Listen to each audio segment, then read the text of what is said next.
Hey guys, welcome back to Electrical Car Repair Live. Our mission at the garage is to save you guys as much money as we can. That's why we make these absolutely free videos and we teach you how to fix your car for free. Let's go ahead and start on it now. In today's video guys, we'll be working here on a Porsche Cayenne guys. This one will be for generation years 2002 to 2010. And what we'll do guys, we'll show you where to find the fuse for the TPMS, tire pressure monitor system. Okay, you have one fuse, that's a 5 amp fuse. Now we'll have guys more than 200 videos on this Cayenne, so please guys give a like, okay, subscribe to the channel for more videos. Also guys, we'll have more mechanical videos on our main channels, auto repair guys and world mechanics, 2 channels. Check them out guys, quite a bit of helpful information there.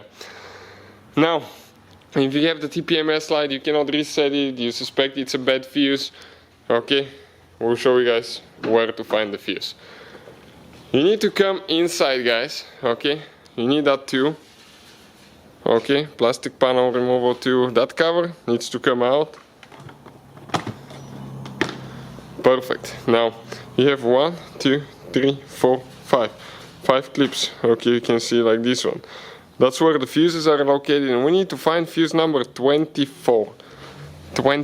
So fuse number 24 will be the third one from left to right on the second row. 1, 2, second one missing, third, that 5 amp fuse. So we'll pull it out. Okay, replace it with a new one now. And this is guys the fuse for your TPMS system.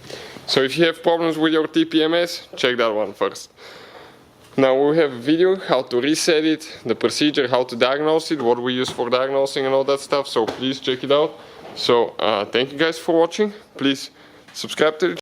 Hopefully guys the video was helpful and we were able to save you money. We guys have more than 19,000 free repair videos on our YouTube channels, check them out. We have videos that can save you thousands of dollars in future repairs. Thank you for watching and see you guys next time.